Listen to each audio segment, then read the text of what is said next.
Okay, so my leaven's been bubbling away for the last few hours. It's doubled in size with a little elastic band there to show me where the level was when I started. So I'm just going to put 100 grams of that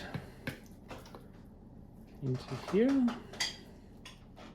I'm going to add the 350 mils of warm water. Mix it with the fingers, and I'm going to throw in the flour. So I've got 450 grams of white flour and then 50 grams of whole wheat flour for this particular recipe. This is the point that you just want to create a shaggy dough, as they call it.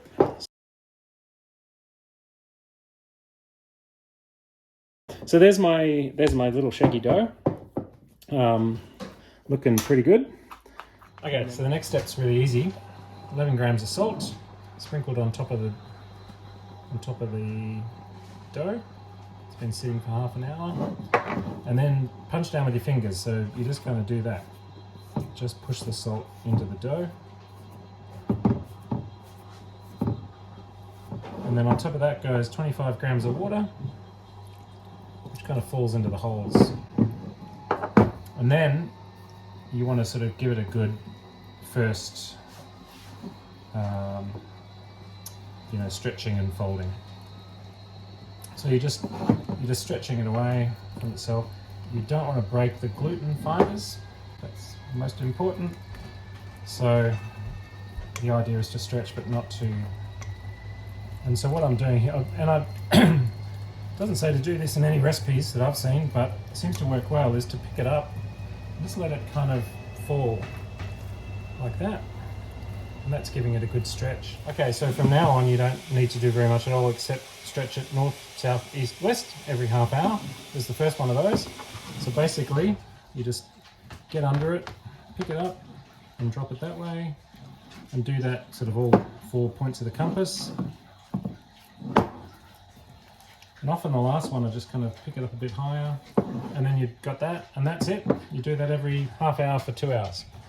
All right, so what I've done is I've prepared a floured surface here. It gets a bit messy doing this, but it's, part of the process. Floured surface prepared. I've got my prepared bannetons or proofing baskets, these little cane baskets with a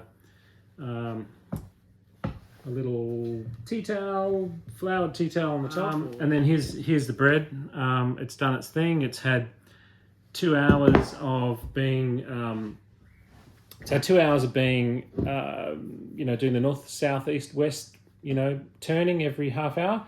And then it's had 2 hours of just sitting around, not doing anything at all, just resting. Get yourself a little bit of a floured hand. And then all I do is I work my way around the edges here and get this out onto the floured board, making sure that I get all of the dough out of there. A bit of flour on your hand if you need it, but it's important not to get flour on the top part. This part here, you want that to be flour free, but the rest of it can sit on the floured board. And then the method here is to stretch out that loaf into a nice kind of flat rectangle, really. That's what I'm trying to achieve. It's pretty springy at this stage, so you do your best. You can sort of pick it up and give it a bit of a stretch if you want. Here's my bench knife or shaping knife, which is going to come in handy in a minute. So basically what you want to do now is create a loaf that's got tension on it. So you sort of pull that out, give it a bit of a stretch. Again, don't break those fibers, and give it a flip over like that. Likewise here, like so. Stretch it out and then get it into a ball like that. But there's not a lot of tension on that, and so that's where the bench knife comes in. So basically what I'm doing is I'm sort of tucking and pushing as I go, and I'm getting some tension on that loaf. So that's kind of the look I'm going for. And now I have a nice firm loaf, and there's a lot of tension on the surface of that loaf, and that's the aim here.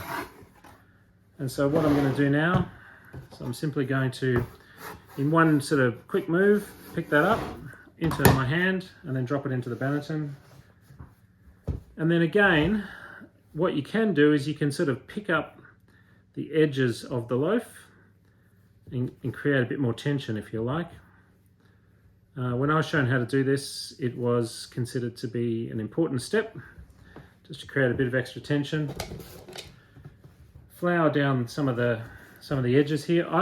You're supposed to use a coarse rice flour, but I've run out of rice flour and I've gotten lazy, and this seems to be still working for me, so I'm not getting a loaf sticking to the thing.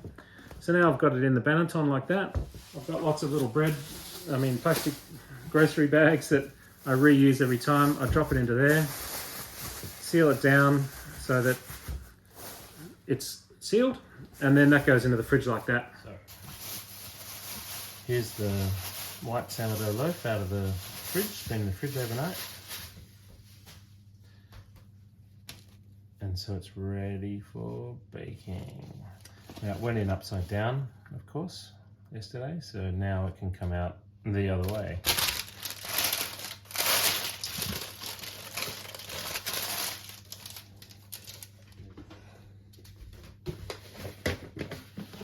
I just dust with a bit of flour. And then we take our lamb, and you can either just go in a big cross. A lot of people do that. There's obviously lots and lots of patterns. I'm just going to do a big cross today. On that way. On that way. And the bread's going straight out of the fridge into the pot.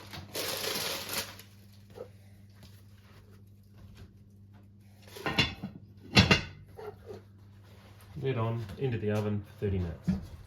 Okay, so now the best part, the big reveal. And there it is. Ta-da! About 24 hours later, we have a loaf of sourdough.